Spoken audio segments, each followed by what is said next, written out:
all know that a chest can make or break a physique. In this video, I'm going to walk you through the exact chest workout that helped me to go from looking like this to looking like this. I'm going to include sets, reps, form cues. I'm giving you guys everything. And if you're new to this channel, my name is Kyan. I own Up One Coaching, where I've helped over 250 men get in the best shape of their life. I competed. I'm now currently retired. When I did compete, I placed back-to-back nationally at age 20 and age 21. And as you can see by the before photos, I didn't come out the womb with a gorilla chest. This was earned brick by brick. So one of the main things I do before every single workout, which has allowed me to grow to levels which I honestly didn't think I'd be able to get to, is utilizing fly movements. What I mean by this here is I'll go on a pec deck and do some warm-ups so that when I go into my heavier compounds, the juicy ones later in the video, my chest is warm, my chest is activated, there is blood there. So not only can I optimize growth, but I can also remain safe because my joints are lubricated. So as you can see here, I'm sitting up, I'm pulling the pin out, and I'm getting into my warm-up sets. Now, for most exercises, I'll do 2 warm-up sets. So I'll come in and I'll do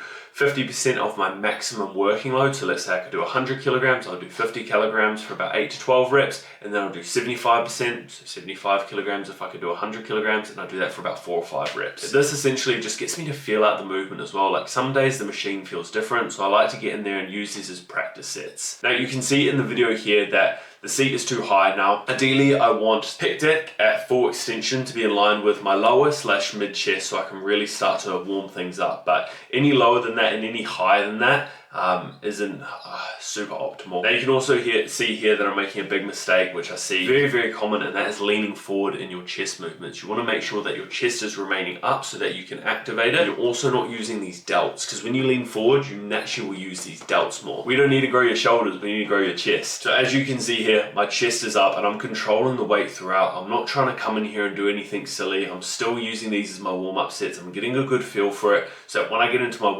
working sets, I'm good to go and I'm ready to push. So I've done my 2 warm-up sets here, and now you can see that I'm in my working set. Now the cues that I'm using on the pec deck here are opening and hugging a tree on the way back and then punching there on the way forward. To get the best contraction possible, you want to make sure that those elbows are coming as close together as possible. Like I said, I'm controlling the weight throughout, and I'm doing 3 sets, 2 warm-up sets of 10 to 15 reps. And I'll take about a minute rest in between. Now, we're moving into more of a compound movement here, which is a heavy incline chest press. Yeah, heavy incline, whatever you want to call it. It targets the upper chest. So coming in here, I'm still doing 1 warm-up set because I just want to feel things out. I've already done 2 warm-up sets. My chest is already pretty warm. So I normally just do 1 warm-up set here unless my body tells me otherwise, which I'll do about 4 to 6 reps at about 70% working load. You don't have to be too accurate with your warm-up sets, but you do want to make sure that you're listening to your body and you're feeling ready for those working sets, especially as you get stronger. And if you follow this chest day to the end, you're going to be getting stronger, you're going to be seeing more growth, so we've got to keep you safe. So as you can see here, shoulder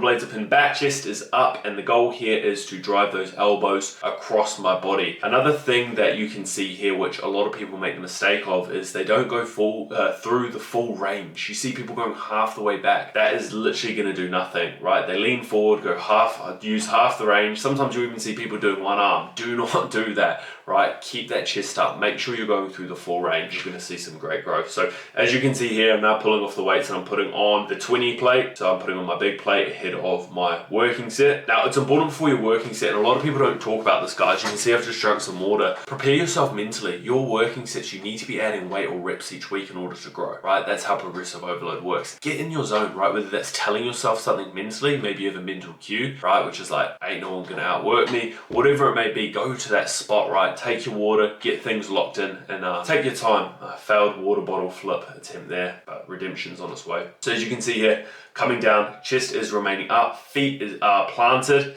and as you can see, I'm making sure that I'm breathing, going through the full range. 3 seconds on the way back, 2 seconds on the way forward, a nice contraction, controlling that weight. Now, a big mistake people also make when I'm looking around the gym is they're not pushing to failure or close to failure. Guys, if you're not pushing to at least 1 to 2 reps close to failure, you're simply not going to grow. You have to go in there, and that ties back to the warm-up beforehand. Go through your warm-up sets, feel the movement, get yourself mentally prepared, have some water, and get in there and push hard, but never let your form be sacrificed to get those extra reps. So as you can see here, it's redemption time. If I land this, you guys got to like the video. You got to like the video.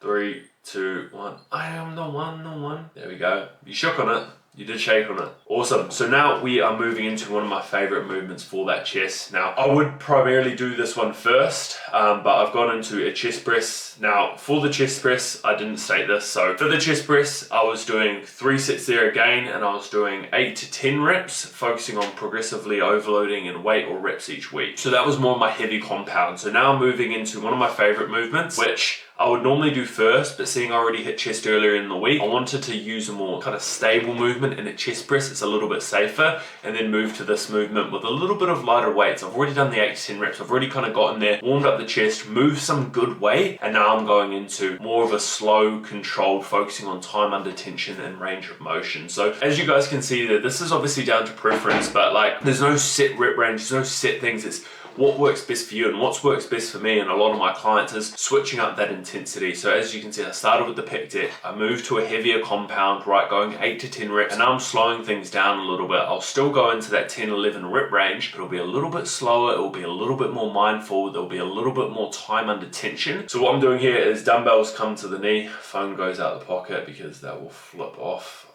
And yeah, we kick those dumbbells up, which is really important, guys. I see a lot of people getting into that movement, struggling with it. Put them on your knees, kick them up, and that's obviously going to be a work in progress. Now, as you can see here, chest is up, dumbbells are neutral, they're not too far back, not too far forward, they're in line with the collarbone, they're coming up, and elbows are being driven together at the top. So a lot of people make the mistake of not driving the elbows together. You can see there's a massive gap. Bring those elbows together. You want to make sure that those elbows are coming together.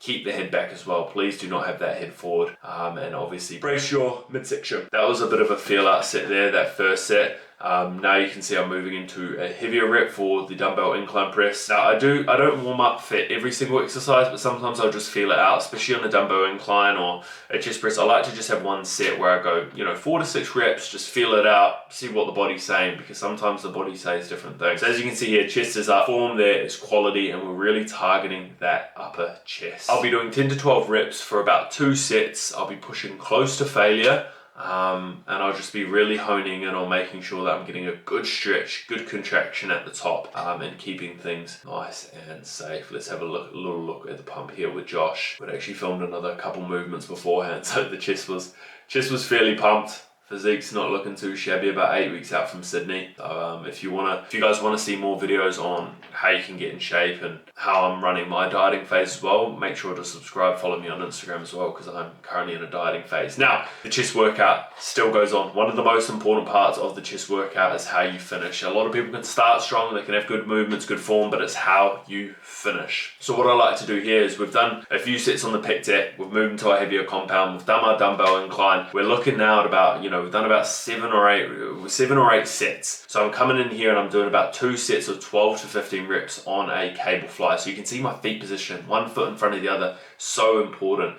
My chest is remaining up and it's not going down. That's another cue which you want from pretty much all your chest exercises.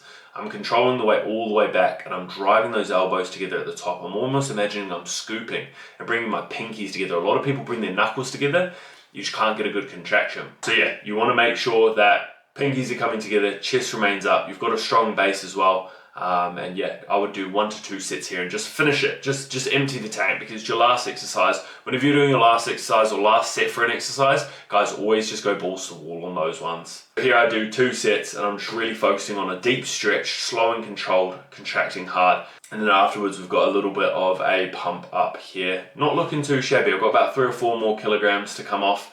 And yeah, I'll be continuing to diet down for Sydney. Just want to get in shape going over to Oz for a nice little family trip. Biggest takeaways from the chest day. If you want to go away today and grow your chest: 1, range of motion. 2, controlling the weight and tempo, right? Slow, controlled. You can see I'm not pushing crazy weight. I'm not trying to do anything silly, right? I'm warming up properly. I'm going through the full range and I'm controlling the weight. The weight doesn't control me. And I'm pushing hard as well. You've got to push hard, because if you don't do those things, you won't grow. Focus on those things. Focus on the fundamentals, progressive overload, and you will grow. If you got to the end of this video, you already know, much love. If you've got this far, then chances are you'll probably like one of these videos. I will see you guys in the next